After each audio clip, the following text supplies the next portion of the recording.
Don't touch that dial, I tell you!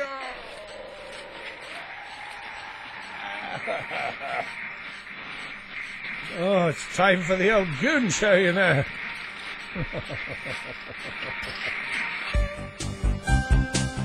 Oh, I feel a bit shagged.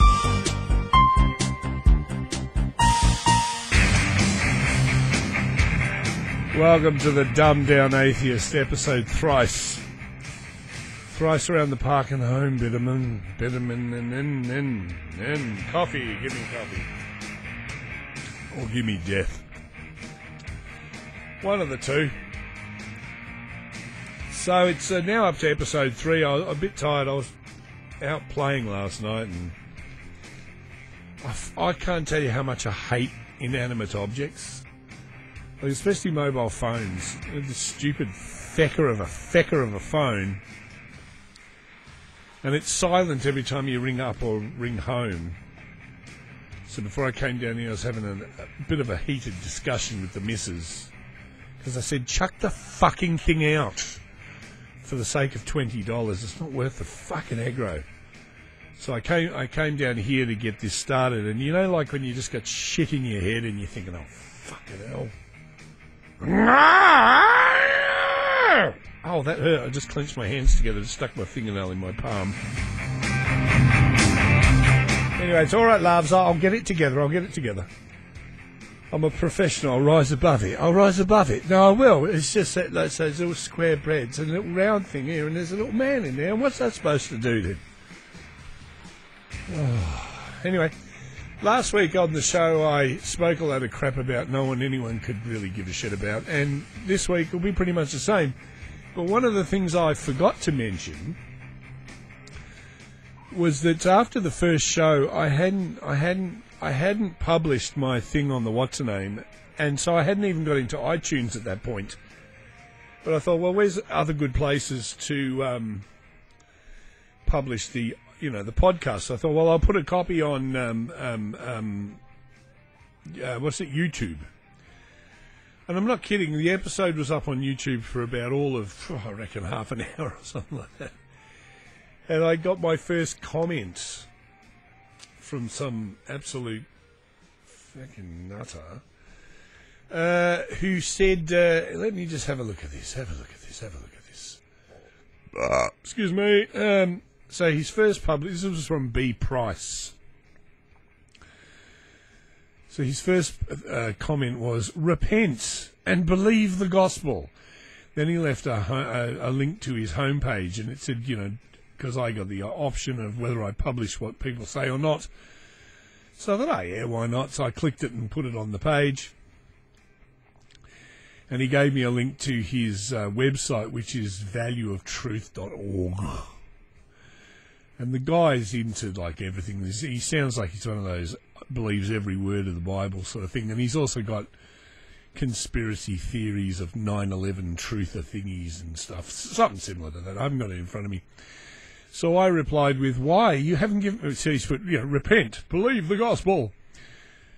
I said, why? You haven't given me a reason to. And then I sent him an email, because I went to his sites to check it out, though. And I thought, oh, well, come on, he's whatever. Said, do you want to join me for a future podcast? By Skype, that sort of thing. And he wrote back in no uncertain terms, no thanks. So I wrote back saying, well, then you're a bit of a coward, aren't you? Because you should be ready to put your money where your mouth is, as it were. So then he wrote back saying, I said, I gave you a chance to appear on the next podcast or whatever, and you chickened out, so you're a coward. So he wrote back saying, I'm open to friendly discussion, not mockery. You have no intention of anything friendly. Take your gainsayings elsewhere. So he's now officially kicking me off my own page, because don't forget, he came to me first. It's not like I went looking for him. He posted first. Now he's saying you take your gainsayings elsewhere. It's like a bit like if the Jehovah's Witness knocked on your door and told you to fuck off. So I wrote a little message back saying, I don't have to go elsewhere. You came to this page and took the first swipe at me. You're open to nothing, let alone open to friendly discussion. I state as I did before, you're a coward. It's you who need to go elsewhere with your other close-minded fools. I also think friendly discussion, in quotes, to you means people who agree with your worldview. I never mocked you in my return email. In fact, I thanked you for your comments. And I asked you whether you'd like to take part in a future podcast. So there was no mockery from me. Well, there is now. Yeah, okay, there is now. So he sent back an email, or maybe he sent this prior to this, but I can't remember anyway. And he said, now he wants me to do his bidding. Why would I debate a mocker? You only seek to question me with foolish, contemptuous words, and the gainsay of everything I would put forth, or fifth, or sixth, or third. That's not a debate, that's mockery. Put this reply in your next podcast. Well, I didn't put it in the next one, I put it in the one after that, because I forgot last week. And then I thought, no, fuck you, I'm not going to read your stupid fucking bullshit Bronze Age quotes from your little book. But then I thought, fuck it, why not? This is, where is this from? Is it from Timothy? 1 Timothy? I'm not sure. The last bit is, anyway. If any man teach otherwise and consent not to wholesome words, they like certified biodynamic type things, are they?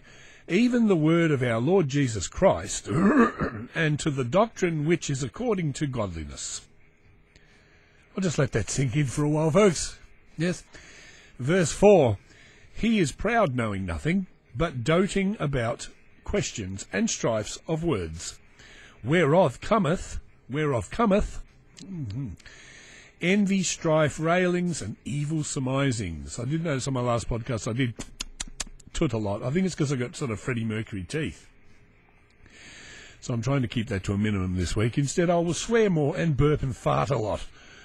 And verse 5, perverse disputings of men corrupteth. No, it doesn't say corrupteth, sorry. Perverse disputings of men of corrupt minds, and destitute of the truth, supposing that gain is godliness, from such withdraw thyself. 1 Timothy 6:3-5. So anyway, there you have it. I'll look at his thing for a second here. Hang on. Value of Truth website.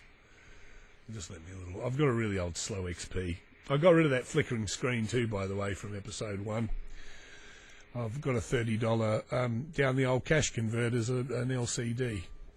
So some of the things in the Value of Truth website, seeing as old Brian is your name Brian? No, Brian. Oh, strike him, Centurion, very roughly. Some of the great things that you might find at the Value of Truth website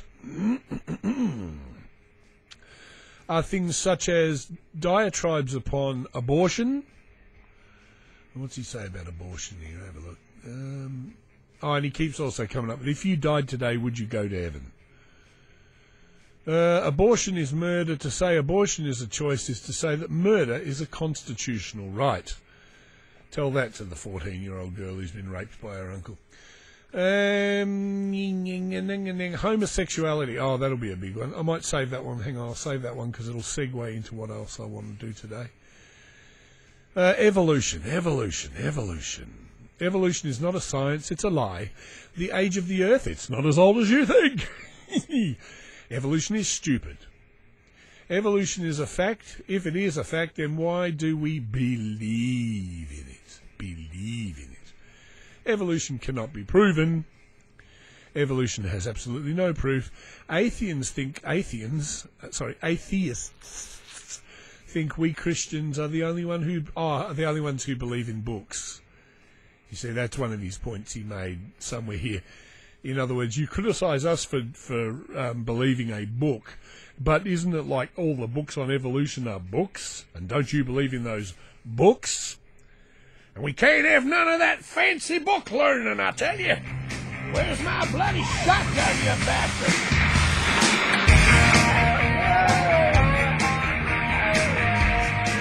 Turn down that devil's music. Okay. What else has he got here? Pornography. I bet he'll be against that for sure. Cults and false doctrines. Because we couldn't believe that Christianity could ever be a cult, could it? No, of course not. That'd just be downright silly. And where is it? I'm sure he had a thing on 9/11. Maybe he didn't. Maybe he didn't. Maybe I just made that whole thing up. What's this? The Gospel of... Don't read this book. What book is this he's talking about? I don't know. Anyway, you can look it up on Value of Truth. I thought he did have something about 9/11 truthers. No, I take that back. I take that back completely. He didn't. I'm sorry. I can't find it here. But lots of stuff on end times and all that other nonsense. Oh, God. Calm blue ocean today. Calm blue ocean. That's all I can say. Calm blue ocean. I feel I'm almost being put down by science and religion today. I can't tell you how much I hate mobile phones. I really hate mobile phones. Not only when they mess about, but I call me a troglodyte, okay? You're a troglodyte. I long for those old days when, before mobile phones. You remember how, for a while there, those little buzzer beeper things were really sort of popular, but so people used to wear them on their belts, but you only sort of wore them if you were like a fireman type person or a doctor or something along those lines, and if you were suddenly called in because there was an emergency heart transplant or something, your little beeper would go off, and you'd have to run and get to a phone, and they say, a surgeon, Mr. What's his name? Christian Barnard or whatever, get over here, we need someone to be operated on. And it was really important. And then the mobile phone came along and text messages came along, and then you can't go anywhere without people sort of like walking around like zombies. And people get cross with me because I have a real habit of switching the phone off or leaving it at home. And people will say, I tried to ring you and you didn't answer your mobile. And I say, yeah, that's right. I didn't answer my mobile. Well, why not?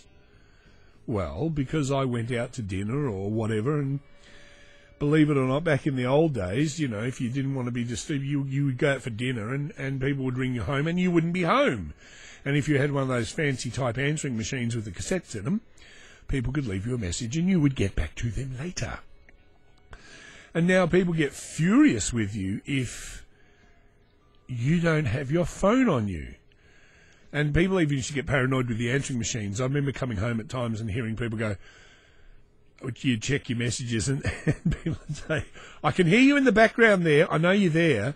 Pick up the phone. Come on, I know you're there. I heard you laugh. And I'm thinking, I wasn't home. How could I do that? So I remember when the mobile phone text message thing first came out, I was sitting in this restaurant, and there was this rather, well, it doesn't matter that she was a little bit obese. It's got nothing to do with it, does it? No, it's not. How dare you be so fattest? I'm terribly sorry. You know, I'm allowed to poke fun at people because I've got a bit of the Santa Claus syndrome myself. But the phone would buzz, and then she would peck out like a bird on this thing, and the text message would come in, and she'd go, oh, start laughing. And it was a fairly quiet restaurant because there wasn't many of us in there, and I kept hearing her cackle, and then then she'd peck out something back, put the phone down for all of about 30 seconds and try to continue on with her meal. Then the phone ring again, she'd pick it up, she'd look at the text message,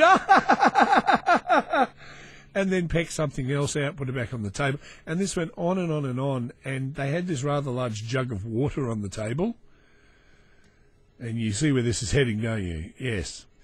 And I said to my wife, I wonder if I dropped that phone in that jug of water, who would be the bad guy?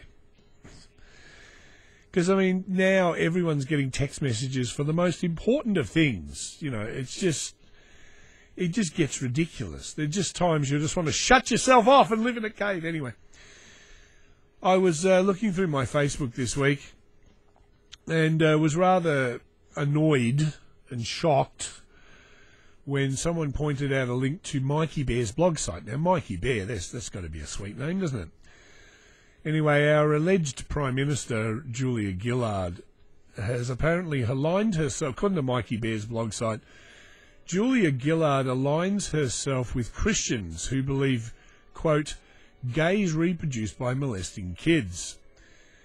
Now, Mikey Bear writes, today it came to my attention that Prime Minister Julia Gillard is appearing as a keynote speaker for the 2012 Australian Christian Lobby's National Conference. It also came to my attention that an aligned radical Christian organisation is claiming that gays reproduce by molesting children or kids. It's inexcusable for the leader of the nation to remotely associate herself with any organisation that espouses such hateful views. But sadly enough, it is true. So this week too, what gets me is we've had this pastor called Peter Walker, who I believe is an Indigenous fellow, who has come out and said exactly that. And I kind of find it a bit weird too that if you're from an oppressed minority, which our Indigenous people are, how really then you could take the poke to other oppressed minorities and treat them really badly when you consider that, you know. But then that shouldn't really surprise me, should it? Because remember I was harping on the other week about community radio and how community radio is supposed to be of and for the people. Excuse me, I just got to clear my sinuses. And I remember I used to be part of this particular station, which shall remain nameless, and we had, multicultural language programming, and we had about like 20 or more hours a week of it, but it was only occupied by 4 different languages. And then at some point, some bright spark said, well, you know, we live in an area that's just absolutely full of migration, and we really should open up our airwaves, as it were, and open it up to more languages, because it'd be good for our sort of social standing in the community, and wouldn't be bad for funding either. So we announced we're going to have more ethnic type programming, and so the people who are running the ethnic show said, "Oh, fantastic! We're going to get more time, are we?" And we said, "No, you're not actually getting more time. We're bringing more languages in." And then one of the particular persons of an ethnic persuasion said, "Oh, yes, but you're not going to bring this particular ethnic group." And we said, "Well, actually, yes, we are." What? there'll be tire levers and fights and there'll be fists and there'll be punching and we can't have them here. They're trouble. And I said, well, it's amazing, isn't it? We haven't even found the presenters to fill these new shows, and already this racial tension has sprung up. And, you know, you guys are always worried about being vilified or being prejudiced against. And here you are with another group coming in and you're already showing prejudice towards them. So I suppose I shouldn't really be surprised, should I? Because I think it's just within us all. Because I heard on someone's podcast the other week about, you know, Jesus said, love thy neighbour and all this sort of stuff. But he did directly mean just your immediate neighbour, not necessarily the ones who live on the other side of the mountain. All right, so Pastor Peter Walker has addressed this crazy bloody rally out in Canberra somewhere. Marriage should be about procreation, not lust, and the only way, this is his words, not mine, a homosexual can reproduce, in quotes,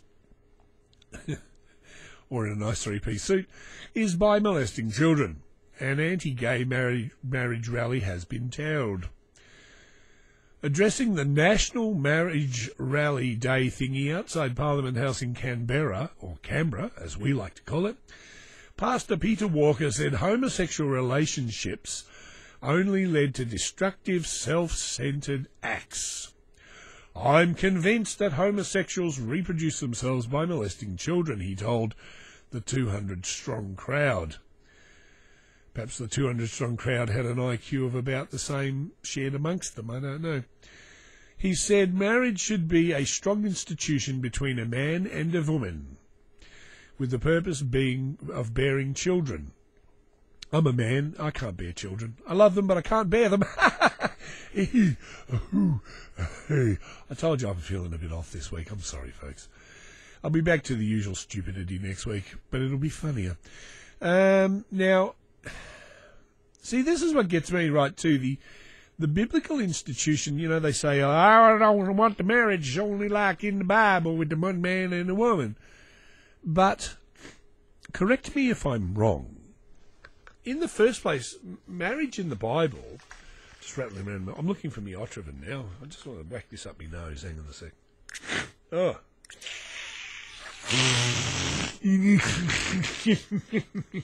It's me sinuses, I tell you. They say you can become addicted to that stuff and then you get reverse nasal congestion-y thingy. Of course, I haven't... I've noticed that myself. Hang on. No.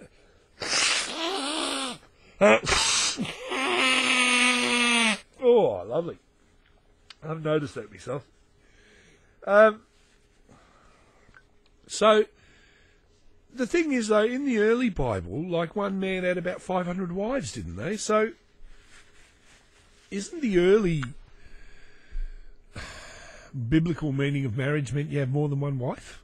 More than one wife, oh, can you imagine it? Oh, no, more than one, please.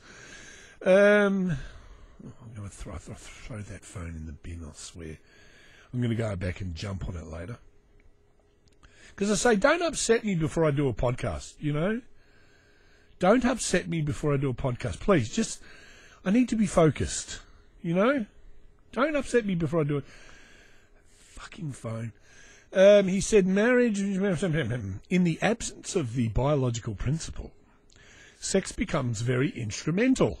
Yeah, rock and roll, baby. With the satisfaction of pleasure and... I'll say it straight out. He said, let's get something straight between us. And she said, what, here? Lust, Pastor Walker said. Lust. The National Marriage Coalition's Peter Madden said the rally was not about having a go at the poor homosexuals. Oh. Were they having a go at the rich ones, were they? Oh. But by putting family values first. I never trust anything that has family in it.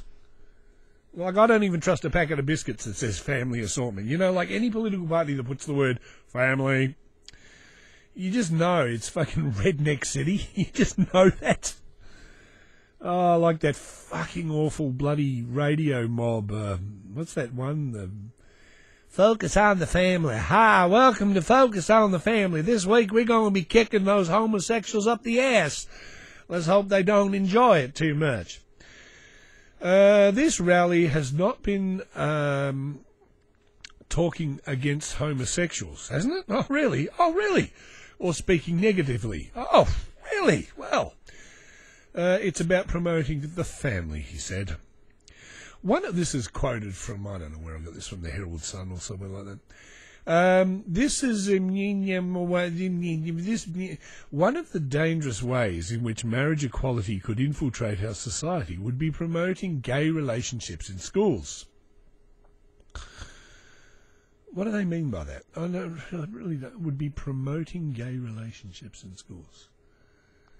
Is that the same as like saying that gay relationships exist, or promoting them as in, welcome, today it's Promote Gay Relationships Day in school. Please kiss someone of the same gender and like it or else you'll get detention. Perhaps in leather gear, I don't know. I don't believe that we should be teaching our children in high school that we should celebrate homosexuality.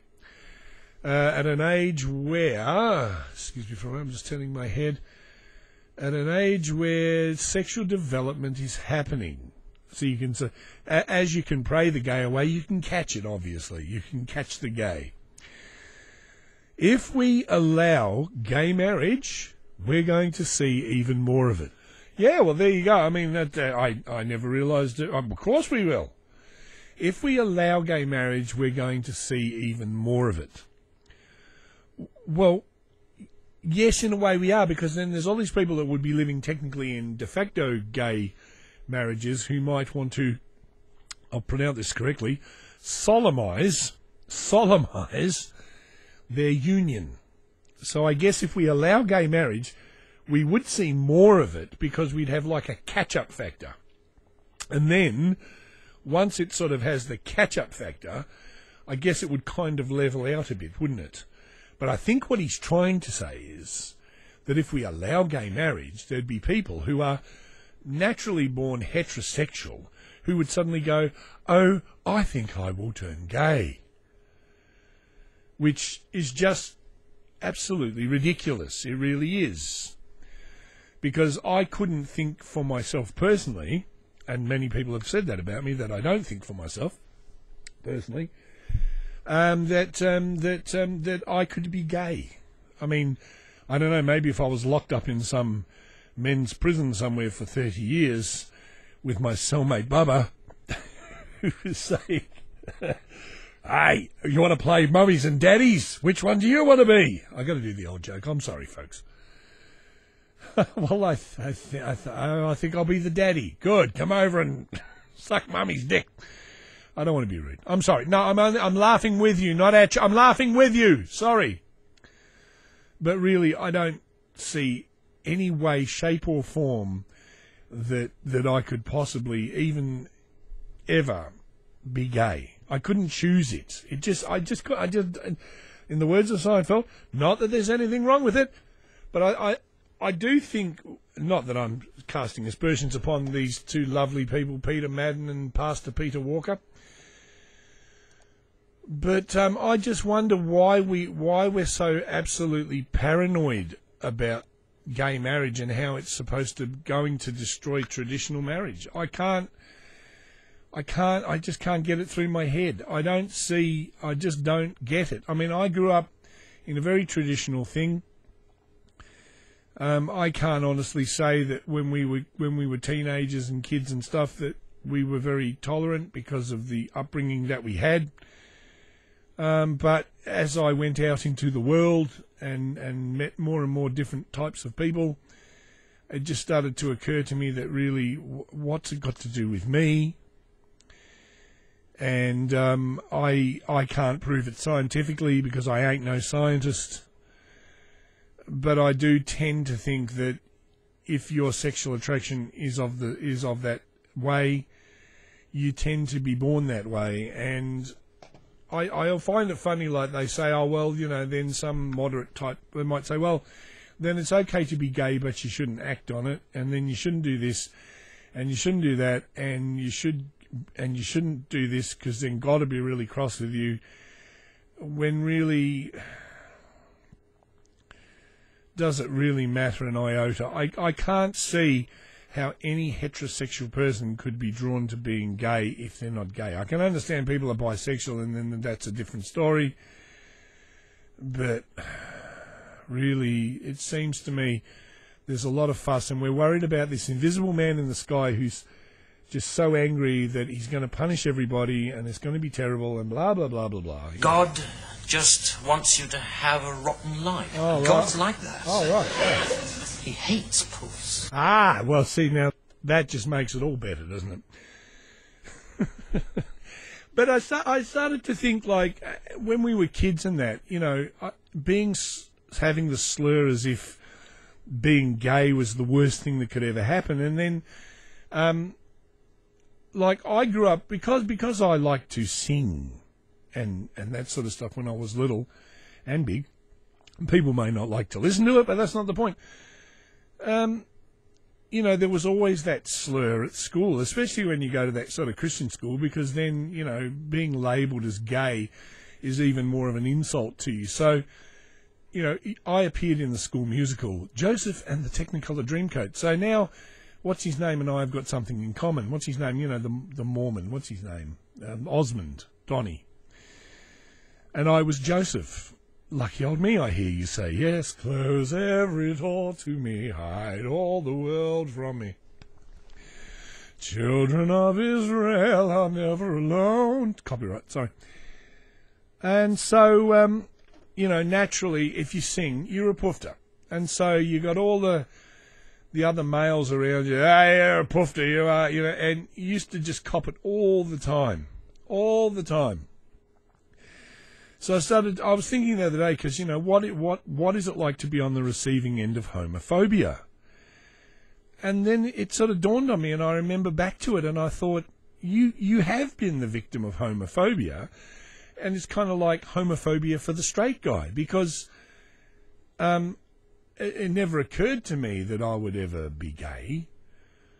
Not that there's anything wrong with it. No, it never occurred. And, and then all of a sudden, because you sing, or you're a little bit theatrical, darling, which I was, and I'm trying to iron it out. Honestly, look, every day I try and pray the theatrical away. I really do. So at school, you are naturally a poofter because you sing, and you like to be in plays. You must be a poofter. So all the time you used to have to put up with it, and you'd be dodging the bullies in the school because bullies are always really tough when they're bigger than you. You know what I mean? Like when they're 2 to 3 years older than you. And I remember once there was this big, huge bully at school, and he was picking on this tiny little kid who was a lot smaller than me. And this guy who was picking on him was like the side of a house. And I found out years later, like, he had issues too, but he was hitting this little kid, and I thought, oh God, here we go. And I went up and said, hey, listen, you big lummox, leave him alone. So he let the kid go, and he grabs me by the shirt collar. Meanwhile, the little kid, I'm thinking, might actually stand up for me, but he doesn't. He scurries off like a mouse. It's like, oh, thanks very much. And then the big kid with his spare hand while he's got me collared gets his sort of hand and hits me so hard about the head. I almost, when people go to chiropractors, not that I do, but I used to, before I got into the woo, realizing the woo factor, and they crack your neck. It was sort of like that. He thumped me, and I thought, oh man, that hurt.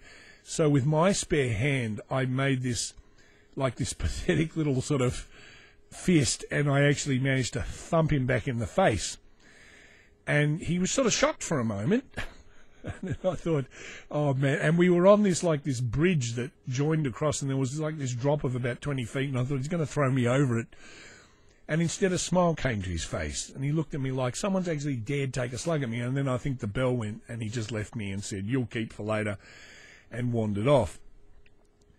So for years, this guy used to sort of pick on me because, every time there was a school musical or something like that, oh, yeah, you're involved in it. And so, you're a poofter, you're a faggot, you're this, that, the other. And eventually, in the school, some other kids sort of joined who played other instruments, and we started up like a rock and roll band, which I mentioned, where we played 14 Status Quo songs and 15 Kiss songs. And then I noticed girls became very, very, very attracted to you. There is something about being in a band. And so we in the rock and roll band were making out like bandits, if you know what I mean.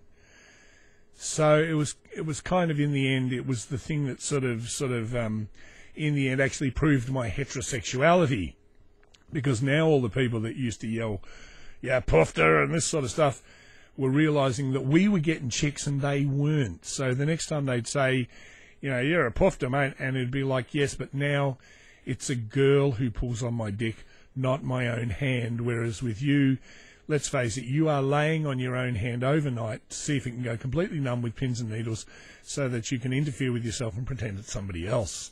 And it's not. And it's probably not likely to be for an awful long time. But the thing was that, from what I gathered with it, is it's this revulsion inside themselves. It is true what they say, that people who bash gay people themselves are almost bashing themselves because of perhaps what they feel inside. You know what I mean? And I'm sure it's probably not the case for everybody, because I'm sure there are some very steadfastly heterosexual people who feel it's, okay to physically and mentally abuse people that are gay. But I do feel also there's obviously some stuff in there, and then you go down that road that, if we're going to do this, we mustn't have gay marriage and all this sort of stuff, and everyone should you find that you are gay, right? And let's say you try to pray the gay away, and maybe you're not as successful with it, you've sort of got two choices, that you can then abstain for the rest of your life. And we've seen how well that really does work, i.e. the Catholic clergy. Or you can pretend, and if you're like a male, you can marry a woman and then you can lie through your back teeth, and then you'll probably end up having some kids, and then you're still going to be going out and acting on your other, instincts or whatever it is and then in the end, there's a lot of people who are getting hurt, aren't there? There's a lot of people who are just getting hurt. And so, as I said, I see all these crazy feckin' preachers, and I've heard the God hates fags people. I heard an interview, I think it was Jake Farwharton's show, where one of the God hates fags people said, God did make people like that, and that's their orientation, but that still doesn't let you off the hook in God's eyes should you act on it, which just doesn't make sense. It makes no sense whatsoever. So even if I was absolutely repulsed by the idea of gay marriage, even if I was repulsed by having my cellmate Bubba lay on me and do horrible things, which I probably would be, is it good for society that we're repressing this whole thing? I don't think it is. I really don't. I don't think it is. In fact, I know it's not good for society because it's just really bad. So now we've got our Prime Minister, Julia, I'm just looking it up here, she's now going to address the ACL, which is the Australian Christian Lobby, as a keynote speaker. Now, I'll just bring that up. Hang on a sec. And it is shocking, and I'll tell you why in a moment. Apart from the fact that it is just shocking. This is from their website, actually, the ACL website.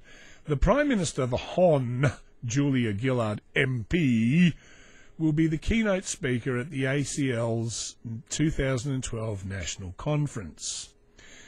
The conference will be held on Friday, the evening of October 5, between 6:30 and 10, and all day. Oh, God, imagine all day. Imagine being trapped in there all day. Saturday, October 6th, at the Hyatt Hotel in Canberra.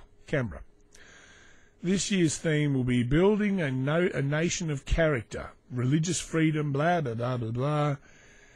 And it's $100 to get into the Friday night dinner, $80 if you're a student. The Saturday conference will sting you $150, and if you're a student, only $120, so that you can put all your wonderful money towards such a wonderful, compassionate organisation. Please join as we explore the intersection of faith and public life and seek to foster, you ready for this? A more compassionate, just, and moral society. So it reminds you a little bit of Orwell's thing, everyone's equal, but some people are a little more equal than others. And what really makes that absolutely reprehensible, actually, we just finished watching The British Big Brother, which was good.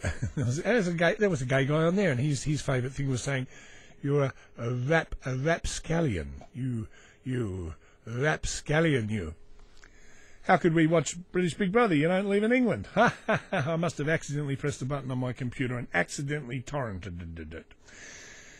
Gillard Julia. Now, this is when Gillard Julia, the Hon Prime Minister, wasn't Prime Minister, but she was running for, student council.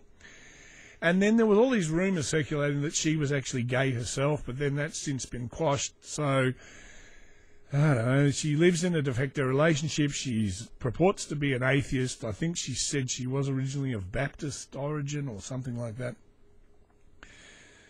So this is from one of her political pledges that would have appeared on one of those brochures or books or whatever when she was in university. Education Officer Julia Gillard, 1980 to 81, Chair of the Education and Public Affairs Committee, Delegate to the Regional attended National Education.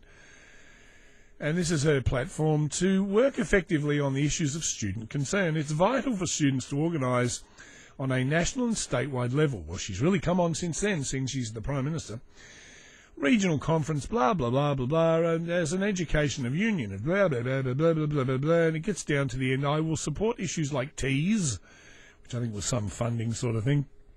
I think now with students, they tie you up in huge amounts of debt or some bullshit. Excuse me. Regional conference should act on other political issues. Here we go. I will encourage action on women's rights, anti-nuclear policy, and homosexual rights. I ask you for your support, and may you wear it at all times. So we all start out with this ideal, and the people say, yes, I think that when politicians come to, Parliament at first, they're very much want to do the right thing and the good thing, but then, of course, they get caught up on party lines, and, of course, blah, blah, blah, blah, blah, blah, blah. You know what I think? I think politicians are all a pack of fucking bastards to the large extent. I think they're hypocrites, absolutely.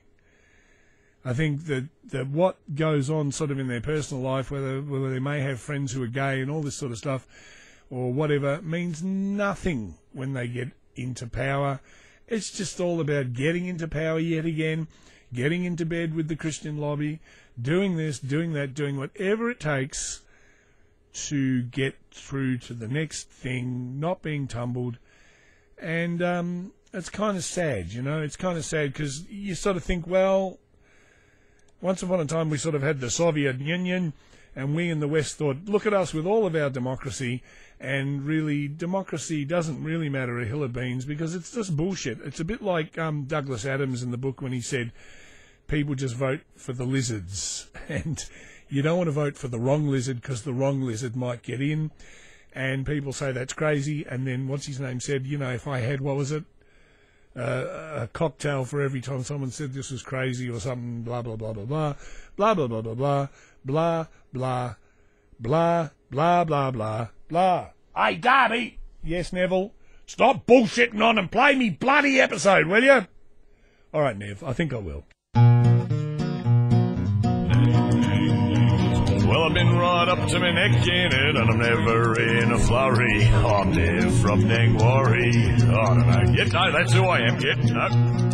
And so, after finding it, right, and using it, he comes back inside, and the bloke says, did you find it okay? He says, yeah, but I went behind the one that had the smaller pile because, well, it looked fresher, and I used that one. He said, don't tell anybody that, mate. That was the ladies. Oh, Uncle Nev, I'll have to tell the fellas that one at TAFE on Monday.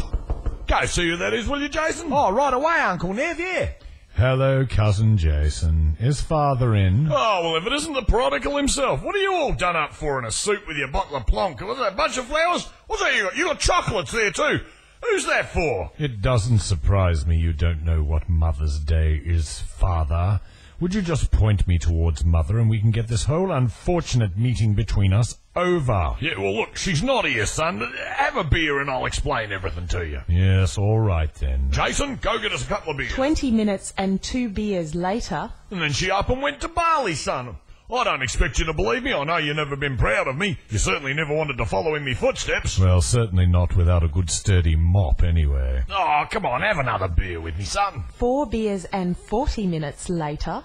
Like it or lump it, our family's roots have been suckered by the septics of the southeast sun, so suffer. Yes, and whether you like it or not, Father, I've had my name changed to Mr. Danders. What? Danders? Your name's Nangers. Nev Nangers Jr. That's what I named you, and that's what you are. Now, don't be a complete disappointment to me. Have another beer before you piss off back to Adelaide. 45 minutes and 5 beers later. And you certainly didn't ever like getting your hands dirty, that was for sure, you little... Oh, come, Father, I'm an archaeologist. Yeah, well, at least I dig with a shovel, mate. You dig with a blooming paintbrush. Except when you come round here and you stir the dirt up between me and your mother. Yeah, but have another beer with me anyway, son.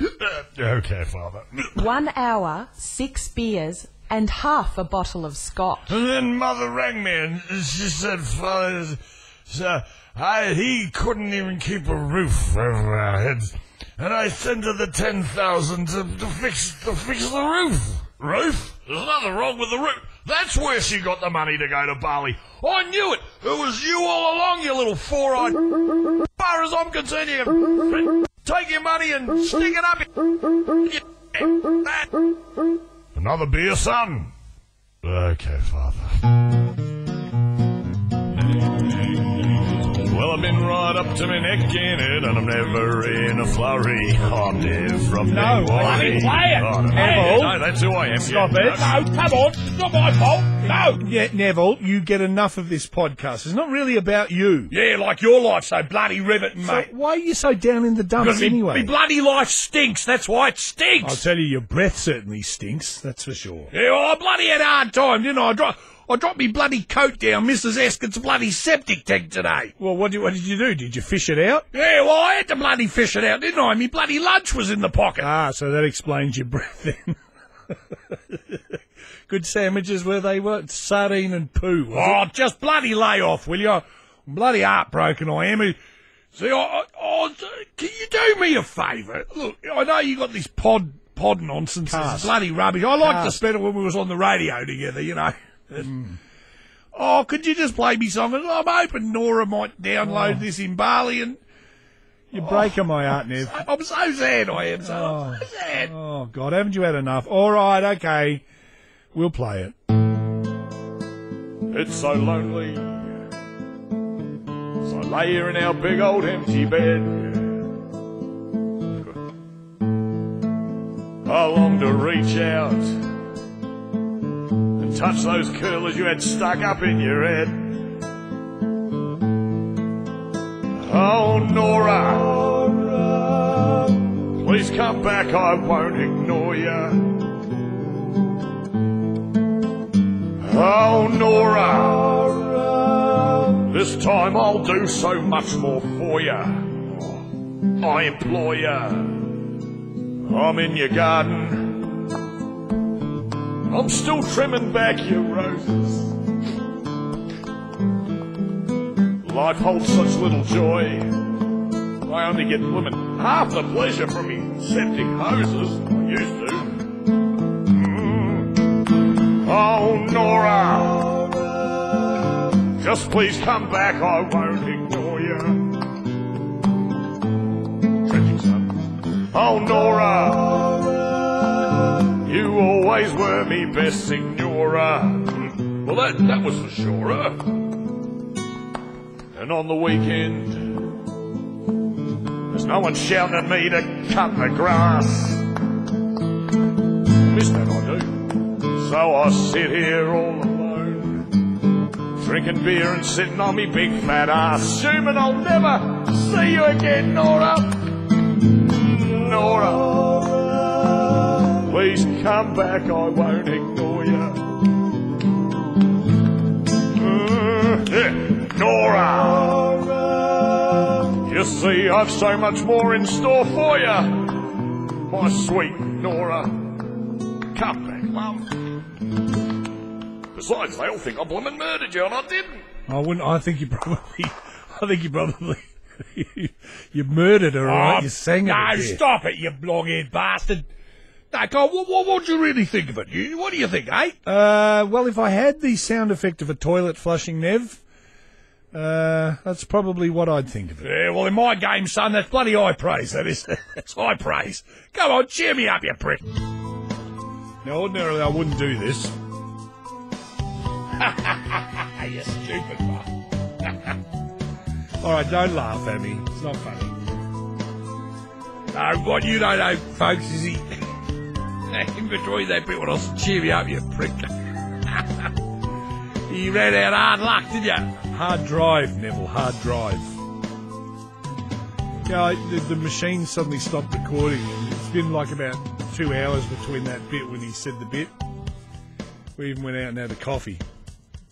Because the machine doesn't say memory full, does it? No, it doesn't. In the top corners, hidden away there, is a little thing saying 00. It doesn't matter. Now, ordinarily... Ooh, what's it? Ooh, what have I done? What have I done? Oh, I'm leaning on something, sorry. Ordinarily... Shh, be quiet, background music. I never believe a word of horoscopes, and the other day the missus was down at the local gym thing, and she goes, they're giving away copies of the Herald Sun for free. Shows you the future of print media, doesn't it? Giving it away for nothing. And she brought home the Herald Sun, which I promptly would have thrown in the bin. But then I was looking through the pages of garbage, and I saw what would be my horoscope if I believed in that sort of nonsense, but I don't. But if I did, I'd be a Virgo, wouldn't I? Virgin pure. Virgin on the bloody ridiculous. Quiet over there. Now, have a listen to this. This is from Jonathan Kaner in Tuesday the Whenever's Herald Sun.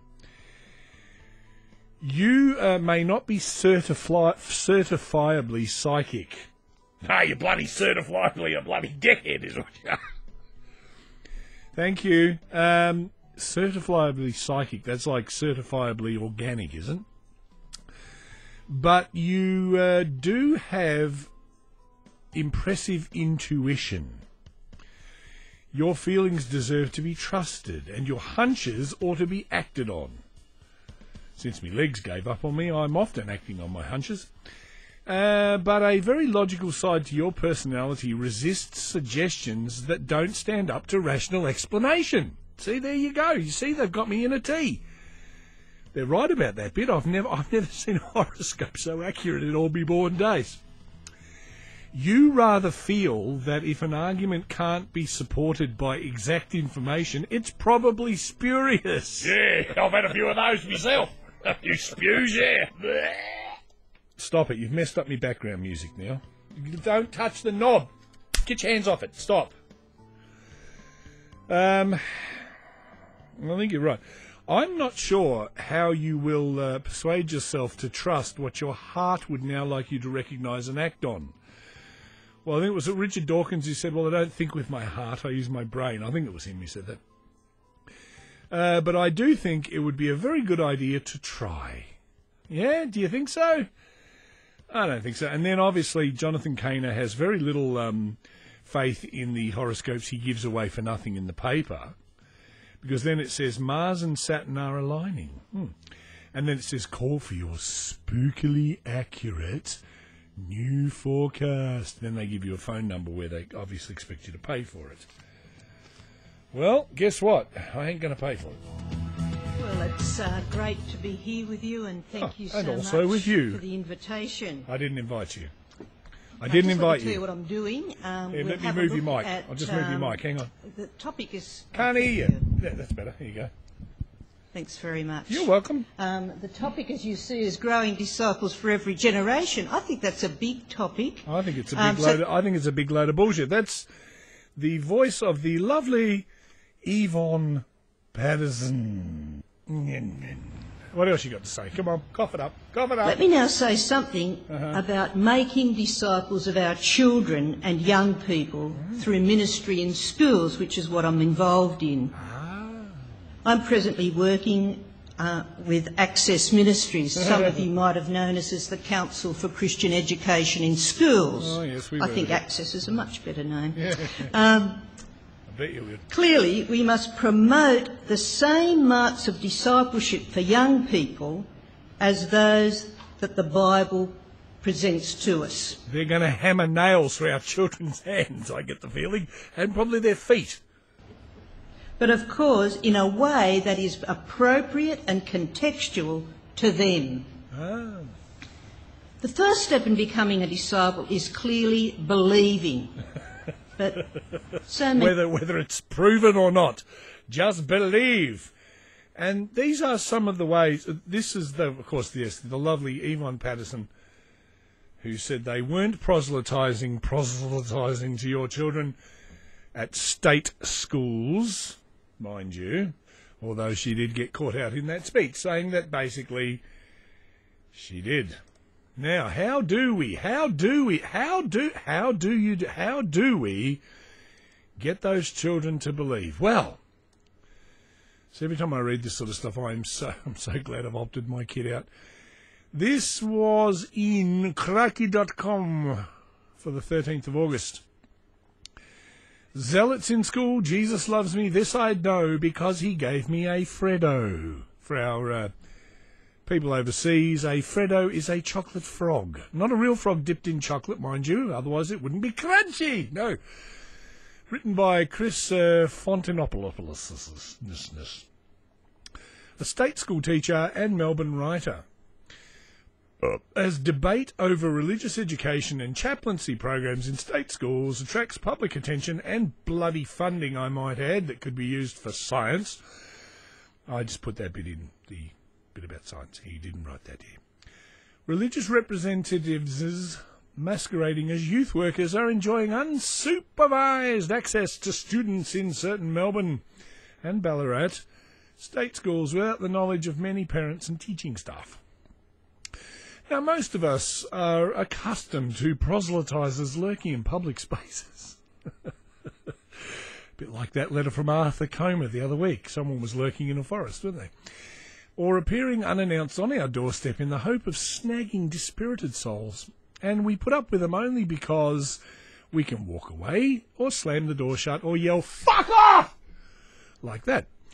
Our tolerance, however, ought to end at the public school gate, particularly when church groups use sweets and saccharine smiles to lure 13-year-olds into classrooms that are out of earshot of teaching staff, as has been the case for several years at the state school I teach at. Keen to obtain a clearer understanding of the church-based program, I decided to plant myself in an adjacent classroom and eavesdrop on their so-called student-focused lunchtime activity. As with most sermons, this lunchtime session begins with the church leader posing life's big question: who likes chocolate? Me, the kids all are encouraged to yell at the top of their lungs, with the child who manages the loudest screech receiving a chocolate reward. Watching the group leader in action reminded me of dog trainers in charge of frisky pups on their first day of training school. But in this case, it's the religious interlopers posing as youth workers who command the attention of children. As the ecclesiastic laughter and screams reach a crescendo, the group leader asks, "Who are we? You're a Baptist. Here's a Freddo for you." "Where are we from?" "The Baptist Church down the road." "A cherry ripe for you." "Who do we represent?" "Jesus." Mars bar for you. And who can remember the golden rule from last week? Treat others as you want to be treated. That certainly deserves a Freddo. Yeah. That reminds me of the story of back in the 70s. That was a great joke. I remember that. I used to love that joke. With the Italian fellow who migrated to Australia. He's walking home one day from the factory where he worked, and the craft factory, by the way, yes. And this Bible thumper came up to him and said, "Have you heard the word of the Lord recently?" He goes, "I don't know. I'm a busy. I'm walking home to the wife." "Where are you from? What do you come to me for?" And he said, "'Cause I work for the Lord Jesus." He goes, "No kidding. I work for his brother, Crafter Jesus." You kind of had to be there. We've moved on since those days. Speaking of which, the boat people are copping a hiding again in Australia. I don't think I'm going to have time for it on this one. We'll have to do it for the next one. By the way, my friend Raman should be here. Definitely the next one. It's Ramadan this week that we're on, so he's fasting during the day and starving. And I said, "Do you want to come over and do that interview?" He goes, "Yeah, I'll come over at 7 o'clock when we're allowed to eat and stuff." And I said, "But you haven't eaten all day." He goes, "No." I said, you'll be famished. You'll be hungry." So I said, "Wait until it's finished." So it finishes on the Sunday, so hopefully next week he'll come over, because he's not a boat. He's a legal immigrant. But I'd like to ask him what he thinks with all the boat stuff going on too. Back to this: the golden rule or ethics. Sorry, not ethnic. Not an ethnic. Come on now. The golden rule or ethic of being reciprocal prescribes behavioural consistency, which essentially requires our actions to be in harmony with our desires. We often ask youngsters, "How would you like it if it was done to you?" I think you'd ask more the Catholic clergy for that one, wouldn't you? How would you like it if it was done to you? Solidarity, blah, blah, blah, blah, blah, blah, blah. How would you like it if your child were enticed with chocolates to embrace a belief system you didn't subscribe to? I was informed by the school administrator that parents are provided with notice at the beginning of the school year to opt their child out of the youth program. But even if this is the case, at no stage did I see the group leader ask for a permission slip or consent form. I even asked a couple of my Year 8 boys who'd never attended these sessions to see if they could participate without a signed parental consent form. Unsurprisingly, they were not only welcomed with high fives and exaggerated smiles, the organisers made out as if they knew them, greeting them with a "Hi, long time no see," and "Do you like chocolate?" Oh my God, do you like chocolate? I've got something that's pretty... Oh, yeah, I remember that joke. No, I don't think I can do that joke. The joke was that maybe we will liken that to Catholic priests. I've got half a bar. Should you like... You remember that? You do, don't you? What's more, I'm required to seek parental consent, blah, blah, blah, blah, blah, before presenting literature or films or anything, and ideas that may be considered insensitive to religious groups and traditions. Yet God's representatives see no need to adhere to this arrangement. Now, this is what I'm saying. And he does go on to say a lot more about stuff. And I had to laugh. Somebody replied, the first time they send a kid into anaphylactic shock through an allergic reaction, hopefully that will shut it down. See, so, and this is the thing that gets me. That's what I've said about Access Ministries at my kids' school, because the kids are lured in with lollies and stuff and little badges and things. So you still have this awful two-tiered system. So, folks, it still hasn't gone away. So we wait with bated breath to see what the decision from VCAT will be. And just one quick little doovalaki, just to put you all at mind, from the Herald Sun this week. A long suspected medical myth has been confirmed. A stethoscope strung around a doctor's neck will make them appear more trustworthy to patients. Australian researchers showed 168 patients images of a man with medical tools, including surgical scrubs, a hammer and a stethoscope. With the rise of e-health consultations, they wanted to find out what would help doctors maintain their trustworthiness when not seeing people face to face. Now, the Curtin University, that's the one surrounded by the curtain, is it? The Curtin University? What's that? Sort of advanced drapes or some nonsense like that. Survey found a stethoscope was ranked at as the most positive medical tool, with participants describing it as honest, trustworthy, and honourable, moral, ethical, and genuine. In an article in the Journal of Medical Internet Research, the researchers said all of the medical equipment used by doctors, of all of them, a stethoscope was the most likely to exert a positive influence on the viewer's perception and qualities of the person depicted. So, folks, from here on in, I promise you, with this podcast, whenever I do this podcast, I shall be wearing a stethoscope. I have it on now. Just let me place it under my shirt. Oh, that's cold. What other podcast can promise you they'll be wearing a... Oh, hang on, wait a minute. Stephen Novella could promise you that, couldn't he? Because he's a doctor. Anyway, till next week, my little cherubic ones. I shall see you then. But first, here's my little tribute to the woman herself. But of course, in a way that is appropriate and contextual to them. The first step in becoming a disciple is clearly believing. But so many of our young people have never heard the gospel. They will not hear it unless we go and tell and make disciples of them. In Australia, we have a God-given open door to children and young people with the gospel. Our federal and state governments allow us to take the Christian faith into our schools and share it. We need to go and make disciples. There are students who do not know God exists, who have no idea of what Christianity is about. I think of one child who was convinced God's name was Harold because he'd heard someone say, "Our Father in heaven, hallowed be your name." What a friend we have in Yvonne. Her self-righteous grin is hard to bear. Oh, what privilege she carries in our state schools everywhere. Oh, the civil rights will forfeit the needless shame our children bear. Just because we have not rallied against her loonies and their prayers. There'll be trials in litigation if we can't confess us in somewhere.